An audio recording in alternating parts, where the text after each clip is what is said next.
Friends తక్కువ క్లారిటీతో ఉన్న ఫొటోస్నైనా వీడియోస్నైనా హై క్వాలిటీలో మార్చుకోవాలంటే ఈ వీడియోని చివరి వరకు చూడండి. బ్యూటీ ప్లస్ అనే యాప్ని అయితే ఓపెన్ చేయండి.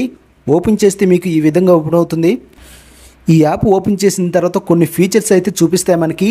ఇమేజ్ క్వాలిటీ అని, ఏఏ రీప్లేస్ అని, జనరేట్ బ్యాక్గ్రౌండ్ అని, ఇంకా కొన్ని ఆప్షన్స్ అయితే చూపిస్తాయి. మనకైతే వీడియోస్ని హై క్వాలిటీలో మార్చాలన్నా, ఇమేజ్ని హై క్వాలిటీలో మార్చాలన్నా ఇక్కడ మనకి కనిపిస్తున్న ఇమేజ్ క్వాలిటీ మీద అయితే క్లిక్ చేయాలి.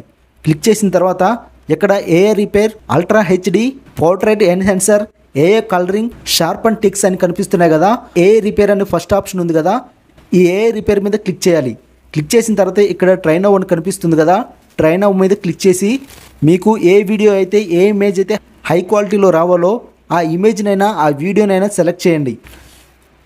సెలెక్ట్ చేసిన తర్వాత ఇక్కడ మనకు కొన్ని ఆప్షన్స్ అయితే చూపిస్తాయి. ఇమేజ్ క్వాలిటీ అని, రెజల్యూషన్ అని, నైట్ వ్యూ అని, ఇంటర్పోలేషన్ అని, డీనాయిస్ అని, కలర్ ఎన్హాన్సర్ అని కనిపిస్తాయి. అయితే ఇమేజ్ క్వాలిటీని ఫుల్గా పెంచండి. ఆ తర్వాత రెజల్యూషన్ అని ఉంది కదా, రెజల్యూషన్ మీద క్లిక్ చేస్తే మనకి 4K అని వస్తుంది. ఈ 4Kని కూడా అలానే ఉంచి ఇక్కడ నైట్ వ్యూ అని ఉంది కదా, దీన్ని అయితే 0 చేసేయండి. ఇక్కడ ఇంటర్పోలేషన్ ఉంది కదా, దీన్ని కూడా 0 చేసి ఇక్కడ డీనాయిస్ అని మనకు కనిపిస్తుంది కదా, దీన్ని మాత్రం 1 పాయింట్ పెంచండి. ఈ కలర్ ఎన్హాన్స్ అనేది మాత్రం అలానే ఉంచి ఇక్కడ రైట్ సింబల్ కనిపిస్తుంది కదా, ఈ రైట్ సింబల్ మీద అయితే క్లిక్ చేయండి. క్లిక్ చేసిన తర్వాత ఈ యొక్క వీడియో మనకి ఎన్హాన్స్ అయితే అవుతుంది. మీకు ఈ యొక్క యాప్ కావాలంటే డిస్క్రిప్షన్లో లింక్ ఇస్తున్నాను, డౌన్లోడ్ చేసుకోండి. చూశారు కదా ఫ్రెండ్స్, ఎంత హై క్వాలిటీలో జనరేట్ అయిందో. మీరైతే షార్ట్ వీడియోస్ని అయితే ఇలా ఎన్హాన్స్ చేస్తే చాలా బాగా ఇస్తుంది.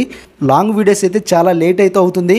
ఇక్కడ ఇలా ఎన్హాన్స్ అయిన తర్వాత ఇక్కడ సేవ్ అనే ఆప్షన్ కనిపిస్తుంది కదా, ఈ సేవ్ మీద క్లిక్ చేస్తే ఈ యొక్క వీడియో అయితే మనకి గ్యాలరీలోకి సేవ్ అవుతుంది. ఫ్రెండ్స్, వీడియోస్ ఎన్హాన్స్ చేయడంలో ఈ యొక్క యాప్ అయితే one of the best app అని చెప్పొచ్చు. ఫ్రెండ్స్, మీకు ఈ వీడియో నచ్చిందా? ఇలాంటి మరిన్ని ఇంట్రెస్టింగ్ టెక్నిక్స్ కోసం మన ఛానల్ని అయితే సబ్స్క్రైబ్ చేసి వీడియోని అయితే లైక్ చేయండి. ఫ్రెండ్స్, కుదిరితే ఒక చిన్న కామెంట్, సూపర్ అనో నైస్ అని కూడా కామెంట్ చేయండి.